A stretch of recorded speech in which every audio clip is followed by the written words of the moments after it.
Hello guys, welcome back to my channel TGPSC H. So ఈరోజు మనం వీడియోలో ఏం తెలుసుకోబోతున్నాం అంటే కరెంట్ అఫైర్స్ గురించి అనమాట. ఈ వీడియో ఇదే టాపిక్ మీద నేను రిపీటెడ్గా వీడియోస్ చేయడానికి కూడా రీజన్ ఉంది. ఎందుకంటే ఎంత ఇంపార్టెంట్ అనేది చాలామందికి అర్థం కాదు. మెయిన్గా బిగినర్స్కి అయితే అసలే అర్థం కాదు ఎందుకు కరెంట్ అఫైర్స్ అంత ఇంపార్టెంట్ చదవాలి అని.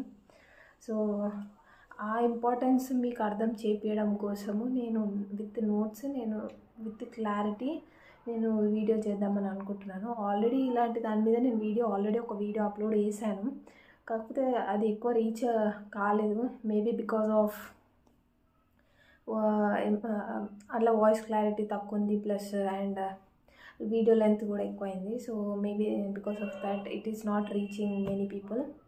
సో నేను ఈరోజు మళ్ళీ విత్ క్లారిటీ అప్లోడ్ చేద్దాం అనుకుంటున్న వీడియో తక్కువ టైంలో చెప్దామని చూస్తున్నా. సో ఈరోజు వీడియో అయితే నేను కరెంట్ అఫైర్స్ గురించి నేను చూపిస్తాను. ఏ కరెంట్ అఫైర్స్ ఏ ఎగ్జామ్స్లో పడ్డాయి, అది నా నోట్స్లో మ్యాచ్ అయిందా లేదా. సో హైలైట్ చేసి మరీ చూపిస్తా అని మీకు ప్రీవియస్ వీడియోస్లలో వ్లాగ్స్లలో చెప్పాను కదా, హైలైట్ చేసి చూపిస్తాను మీకు ఏ క్వశ్చన్స్ ఎక్కడెక్కడ పడ్డాయని. కొన్ని క్వశ్చన్స్ అక్కడిక్కడ మిస్ అవ్వచ్చు, కానీ మోస్ట్లీ నేను మొత్తం కవర్ చేయడానికి నేను ఆల్రెడీ హైలైట్ చేసి పెట్టినా అనమాట. మన గ్రూప్స్ పేపర్స్ అన్నీ తీసి 2024 పేపర్స్ అన్నీ తీసి ఉన్నాయా లేదా క్వశ్చన్స్ అనేది హైలైట్ చేసి పెట్టిన. మీకు ఇప్పుడు చూపిస్తా వీడియోలో. So let's go. సో చూసారు కదా, ఇదే నా కరెంట్ అఫైర్స్ బుక్ అనమాట. 2024కి కరెంట్ అఫైర్స్కి బుక్, మినిమైజ్డ్ బుక్. ఆల్రెడీ నేను ఒక బుక్ రాశాను. సో మినిమైజ్ చేసి ఈ బుక్ రాశాను అనమాట. ఆల్రెడీ రివిజన్ కోసం పనికొస్తుంది అని చెప్పి నేను మళ్ళీ కొంచెం మైక్రో నోట్స్లో ప్రిపేర్ చేసుకున్నాను కరెంట్ అఫైర్స్ కూడా. సో చాలా ఇంపార్టెంట్. ఇప్పుడు మీకు హైలైట్ చేసి చూపిస్తాను అని చెప్పినా కదా, ఆల్రెడీ ఎగ్జామ్లో అడిగిన క్వశ్చన్స్ చూపిస్తాను అన్నా కదా. సో కావాలంటే మీరు కూడా చెక్ చేసుకోవచ్చు. మీరు ఎగ్జామ్ రాసి ఉంటే మీ దగ్గర క్వశ్చన్ పేపర్స్ ఉంటాయి కదా, సో ఓపెన్ చేసి చెక్ చేసుకోండి. కావాలంటే ఈ క్వశ్చన్స్ వచ్చినాయా రాలేవా అని చెప్పేసి మీకు కూడా అర్థమైంది. టీజీపీఎస్సీలో 2024లో కండక్ట్ చేసిన ఎగ్జామ్స్లో అడిగినవన్నీ హైలైట్ చేసి పెట్టిన. సో చూడండి, ఫస్ట్ క్వశ్చన్ ఇక్కడ చూడు. Kozhikode named India's first UNESCO city of literature. First UNESCO city of literature ఏది? ఏ సిటీ? కోజికోడే. సో ఇది ఆల్రెడీ అడిగినారు, ఓకే ఎగ్జామ్లో ఏదో అడిగినట్టున్నారు ఇది. నెక్స్ట్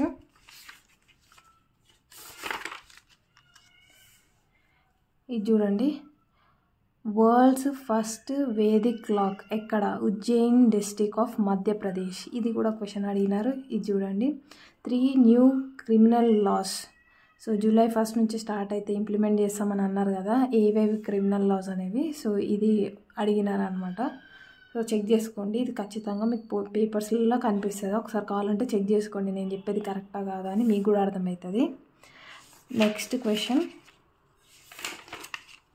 ఇది చూడండి, awards. Best documentary 70th national film అవార్డ్స్లో ఈ క్వశ్చన్ అడిగినారు. గ్రూప్ 2 గ్రూప్ 3లోనో దీనిలోనో గుర్తులేదు, కానీ ఈ క్వశ్చన్ అయితే అడిగినారు.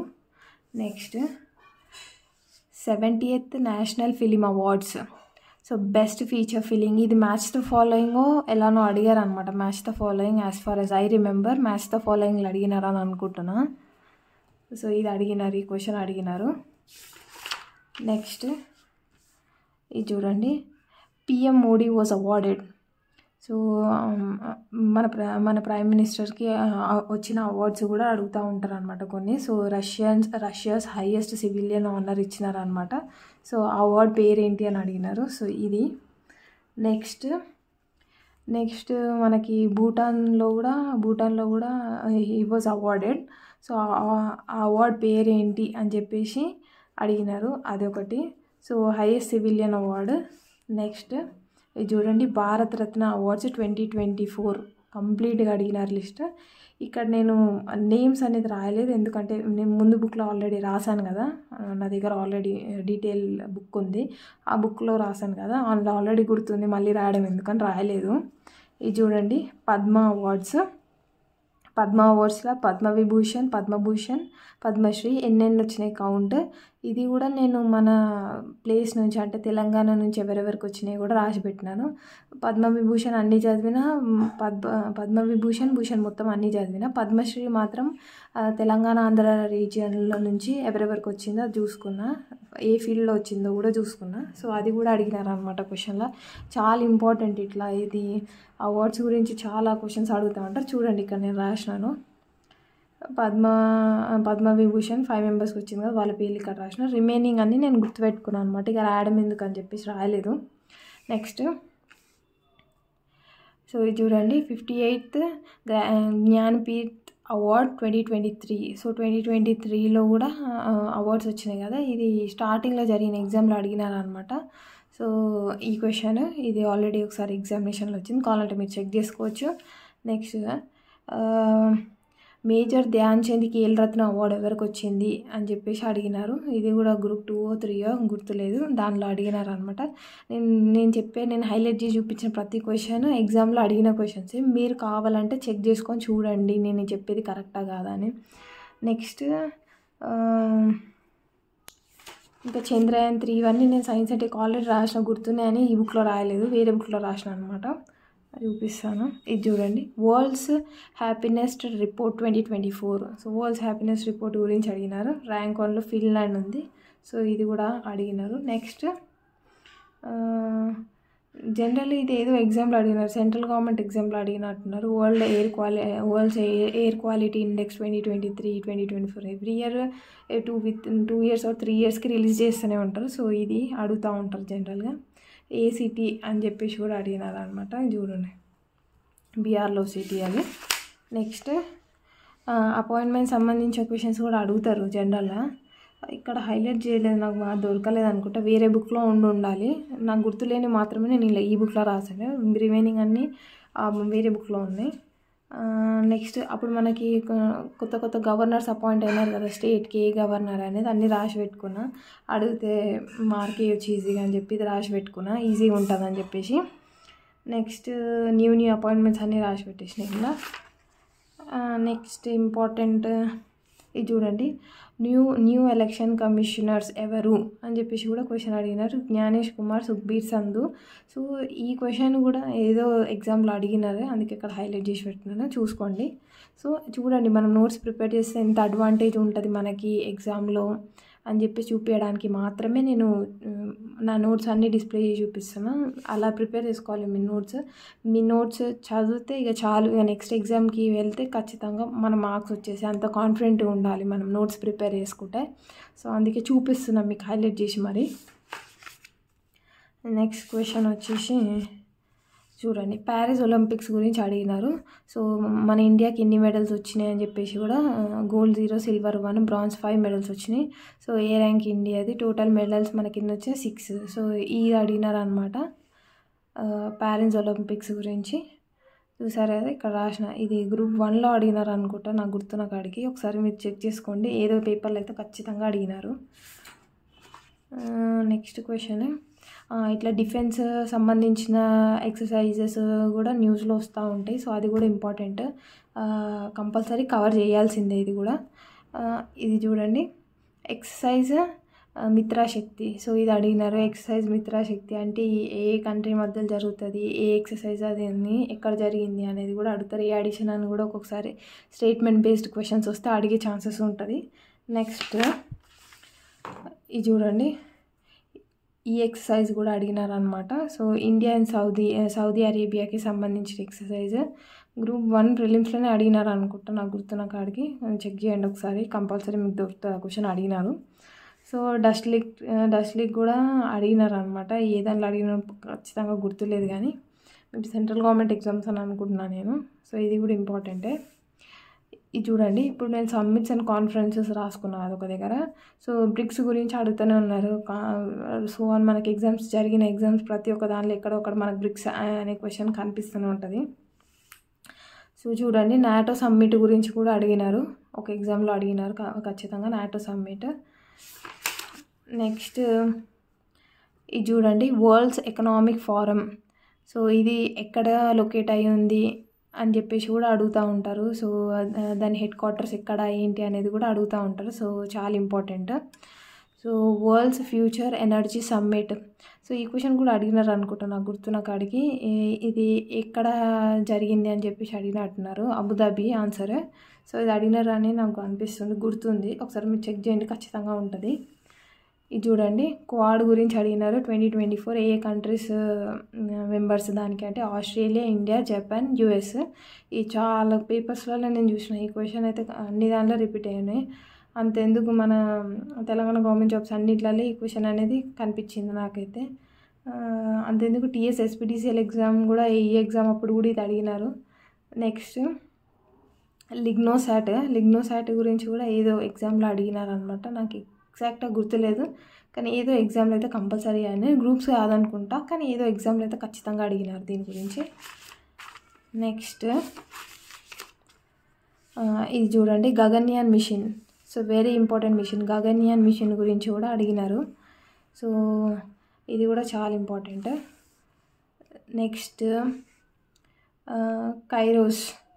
సో బుక్స్ అండ్ ఆథర్స్ గురించి అడిగినప్పుడు రేర్గా అడుగుతున్నారు బుక్స్ అండ్ ఆథర్స్ గురించి, కానీ ఏదైనా అవార్డు వచ్చింది దానికి ఇంపార్టెంట్ అవార్డు అంటే కంపల్సరీ అడుగుతారు. సో ఈ బుక్స్ అండ్ ఆథర్స్ గురించి అడిగినారు అనమాట. కైరోస్ అనేది ఏ బుక్, ఎవరు రాసినారు ఆ బుక్, అది ఇది అని చెప్పి అడుగుతారు. సో ఇదేదో క్వశ్చన్ ఏదో ఎగ్జామ్లో అయితే అడిగినారు. జనరల్గా సెంట్రల్ గవర్నమెంట్ ఎగ్జామ్లో అడుగుతారు బుక్స్ అండ్ ఆథర్స్ గురించి, స్టేట్ గవర్నమెంట్స్లో ఎక్కువ అడగరు. నెక్స్ట్ కానీ ఎంతకైనా మంచిది, ప్రిపేర్ అయ్యి ఉంటే బెటర్ కదా. నెక్స్ట్ చూద్దాం. ఇది చూడండి, Hornbill festival celebrations. 25th Hornbill festival celebrate. అసలు ఈ ఫెస్టివల్ ఎక్కడ హెల్డ్ అవుతుంది మనకంటే నాగాల్యాండ్ దాని ఆన్సర్. సో ఈ క్వశ్చన్ ఇట్లా ఫెస్టివల్ సంబంధించింది, స్టేట్కి సంబంధించిన క్వశ్చన్స్, ఇంపార్టెంట్ ఫెస్టివల్స్ గురించి అడుగుతూనే ఉంటారు ఎగ్జామ్. ఈ క్వశ్చన్ కూడా ఏదో ఎగ్జామ్లో అడిగినారు. నెక్స్ట్ చూద్దాం. నెక్స్ట్ చూడండి, సైక్లోన్స్ గురించి కూడా అడుగుతూ ఉంటారు. సైక్లోన్ రెమెల్, సైక్లోన్ ఆసన, సైక్లోన్ దానా. సో ఇది ఎక్కడ జరిగింది, ఈ సైక్లోన్ ఎక్కడ హిట్ అయింది, నెక్స్ట్ దానికి ఏం పేరు ఇచ్చినారు, ఎప్పుడు జరిగింది, సో ఏ ఏరియాస్ ఎఫెక్ట్ అయినాయి అని చెప్పేసి అడిగినారు. చూడండి, సైక్లోన్ రెమెల్ గురించి అడిగితే బే ఆఫ్ బెంగాల్, సో దాని పేరు ఓమన్ అని పెట్టినారు. ఓమన్ వాళ్ళ నుంచి వచ్చిన పేరు. దాని తర్వాత May 2024లో జరిగింది. సో బంగ్లాదేశ్, వెస్ట్ బెంగాల్ రెండు ఎఫెక్ట్ అయినాయి అనమాట ఈ సైక్లోన్ వల్ల. సో ఇవన్నీ సైక్లోన్స్ కూడా ఇంపార్టెంట్. నెక్స్ట్ ఇంకొకటి నేను ఇక్కడ రాయలేదు, వేరే బుక్లో రాసినది జిఐ ట్యాగ్స్ అనమాట. జిఐ ట్యాగ్స్ గురించి కూడా ఇంపార్టెంట్ అడుగుతూ ఉంటారు. సో అది కూడా మీరు చూసుకోవాలి. సో ఆల్రెడీ నాకు గుర్తున్నాయని చెప్పేసి అది ఇందులో రాయలేదు. నెక్స్ట్ సెంట్రల్ గవర్నమెంట్ స్కీమ్స్ కానీ పాలసీస్ కానీ చాలా ఇంపార్టెంట్. సో ఈ పాలసీ కూడా ఆయుష్మాన్ భారత్ది, ప్రధాన్ మంత్రి జన్ ఆరోగ్య యోజన. సో ఇది కూడా ఇంపార్టెంట్, ఇది చాలా ఎగ్జామ్స్లలో అడిగినారు. సో చూసుకోవాలి. సో స్కీమ్స్ కూడా very important. Next Nobel prize అవార్డ్స్లలో చూసుకున్నారు కదా, నోబెల్ ప్రైజ్ కూడా చాలా ఇంపార్టెంట్. ఎవరెవరు నోబెల్ ప్రైజ్ వచ్చింది ఇది చూడండి. ఫిజియాలజీ, మెడిసిన్కి వచ్చింది, ఇది ఫిజిక్స్కి వచ్చింది, కెమిస్ట్రీకి వీళ్ళకి వచ్చింది, లిటరేచర్, పీస్, ఎకనామిక్స్. అందరి పేర్లు గుర్తుపెట్టుకోవాలి, వాళ్ళు ఏ ప్లేస్ నుంచి కూడా గుర్తుపెట్టుకుంటే బెటర్. ఎందుకంటే మనకు చెప్పలేము ఇలాంటి క్వశ్చన్స్ అడగవచ్చు వాళ్ళని, తెలియదు కదా. నెక్స్ట్ ఇండెక్స్ అని కొన్ని రిపీటెడ్గా రాసినాను అనిపించింది, చూసుకోలేదు నేను అప్పుడు రాసేటప్పుడు. దాని నెక్స్ట్ ఇట్లా ఫైనాన్స్ కమిషన్ గురించి కూడా అడుగుతూ ఉంటారు అనమాట. ఫైనాన్స్ కమిషన్ అంటే పాత ఫైనాన్స్ కమిషన్ కొత్త ఫైనాన్స్ కమిషన్ స్టార్ట్ అయినప్పుడు వాళ్ళ టర్మ్ ఎప్పటి నుంచి ఎప్పటి వరకు ఉంది, అది అని చెప్పి కొన్ని క్వశ్చన్స్ స్టేట్మెంట్ బేస్డ్ అడుగుతారు. నెక్స్ట్ ఇవన్నీ డిఫెన్స్కి. ఇది చూడండి, తెలంగాణ సంబంధించిన కరెంట్ అఫైర్స్. సో చూడండి, తెలంగాణకు సంబంధించిన కరెంట్ అఫైర్స్ ఇది అన్నీ రాసుకున్నాను అనమాట. దీనిలో నుంచి కూడా చాలా క్వశ్చన్స్ వచ్చినాయి, నాకు కరెక్ట్గా గుర్తులేదు కానీ చూపిస్తా. ఇక్కడ చూడండి, మల్టీ డైమెన్షనల్ పవర్టీ ఇండెక్స్. ఇది జనరల్గా క్వశ్చన్లు అడుగుతూనే ఉంటారు. ఒకవేళ మీకు కరెంట్ అఫైర్స్లో అడగకపోయినా కానీ మీకు ఎకనామీ పేపర్లో కంపల్సరీ అడుగుతారు. చాలా ఇంపార్టెంట్ అది. నెక్స్ట్ ఏమైనా సబ్మిట్స్ జరిగితే కూడా అవి కూడా ఇంపార్టెంట్. జిఐ ట్యాక్స్ చూసారు కదా, జిఐ ట్యాక్స్ కూడా ఇంపార్టెంట్. ఇది అడగలేదు కానీ చెప్పలేం, అడిగితే మనం రాయచ్చు, చదివి పెట్టుకుంటే బెస్ట్. భారతరత్న చూసారు కదా, భారతరత్న ఎవరెవరికి వచ్చింది మన ప్లేస్ నుంచి అనేది కూడా చాలా ఇంపార్టెంట్. నెక్స్ట్ ఇవన్నీ చాలా ఇంపార్టెంట్. మన స్టేట్ న్యూస్ కొన్నిసార్లు ఎక్కువ అడుగుతారు అనమాట. ఇప్పుడు చూడండి, అపాయింట్మెంట్స్లో కూడా అడిగినారు. అపాయింట్మెంట్స్ తెలంగాణ. సో ఏం అడిగినారు అపాయింట్మెంట్స్లో? Telangana young India skill university, దానికి ఎవరు చైర్మన్, ఎవరు కో చైర్మన్ కూడా అడిగే ఛాన్సెస్ ఉంది. చైర్మన్ అడిగినారు అనమాట. నెక్స్ట్ చూడండి, ఇది చూడండి, మన ఎంఓయూస్ ఎవరు ఏవేవి ఉన్నాయని చెప్పేసి అడుగుతారు ఒక్కొక్కసారి. ఇది అడిగినారు. గ్లోబల్ ఏఐ సమ్మిట్ జరిగింది కదా హైదరాబాద్లో. సో దానికి ఈ సెక్టర్స్ ఏంది అనేది అడిగినారు అనమాట. ఏవేవి ఇచ్చినారని 7 ఉన్నాయి కదా, 7 ఇంపార్టెంట్. ఏదో క్వశ్చన్లు అయితే కంపల్సరీ అడిగినారు దీని గురించి. అలాంటి మీరు కూడా చెక్ చేసుకొని చూసుకోండి అసలు అడిగినారా లేదా అని. ఖచ్చితంగా అడిగినారు. నెక్స్ట్ హైడ్రా గురించి కూడా అడిగినారు కదా ఎగ్జామ్లో. నెక్స్ట్ మిషన్ స్పీడ్ అంటే ఏంటిది, స్పీడ్ ఫుల్ ఫామ్ ఏంటిది, అసలు దేని రిలేటెడ్ అనేది కూడా ఇది కూడా అడిగినారు. చెక్ చేయండి కంపల్సరీ. నేను చూపించినవన్నీ అడిగిన క్వశ్చన్సే చూపిస్తున్నాయి. ఏది పడుతుంది నేను చూపెట్టట్లేదు. ఒకసారి చెక్ చేసుకోండి కావాలంటే ఉన్నాయా లేదా అని. నేను చెప్పేది కరెక్టా లేదా అని కూడా చెక్ చేయండి. నెక్స్ట్ అంతే. ఇప్పుడు నేను చూపించిన కరెంట్ అఫైర్స్ అన్నీ అడిగిన కరెంట్ అఫైర్స్. సో అర్థమైంది కదా కరెంట్ అఫైర్స్ ఎంత ఇంపార్టెంట్, ఎక్కడెక్కడ చదవాలి, ఎలా నోట్స్ ప్రిపేర్ చేసుకోవాలి. ఇంత రాసినాక కూడా మనం చాలా కరెంట్ అఫైర్స్ మర్చిపోతూ ఉంటాం అనమాట. సో ఎంత బాగా రాసుకొని ఎంత బాగా గుర్తుపెట్టుకుంటే అంత మంచిది మనకు. సో నేను కూడా మీకు అదే చెప్పాలనుకుంటున్నా. సో చూడండి, సో నేను ఏం చెప్తున్నా అంటే కరెంట్ అఫైర్స్ ప్రిపేర్ చేసుకునేటప్పుడు నోట్స్ అనేది రాసుకోండి. జస్ట్ చూసి వదిలేస్తే మళ్ళీ రిపీట్ చేసి వీడియో చూడాల్సి వస్తుంది, మనకే టైం వేస్ట్. సో నేను చెప్పాలనుకుంది ఏంటంటే మీ నోట్స్ అనేది ప్రాపర్గా క్లియర్గా మెయింటైన్ చేసుకోండి. మీకు లాస్ట్ మూమెంట్లో ఎగ్జామ్ దగ్గరకు వస్తుంది అనక మీకు ఈజీగా ఉంటుంది. సో ఇదే నా నోట్స్. మీరు కూడా కొంచెం బాగా ప్రిపేర్ చేసుకుంటారు అనుకుంటున్నా నోట్స్. సో మీకు ఈ వీడియో నచ్చినట్టయితే లైక్, షేర్, సబ్స్క్రైబ్. మనం నెక్స్ట్ వీడియోలో కలుద్దాం. Until then stay tuned. Bye bye.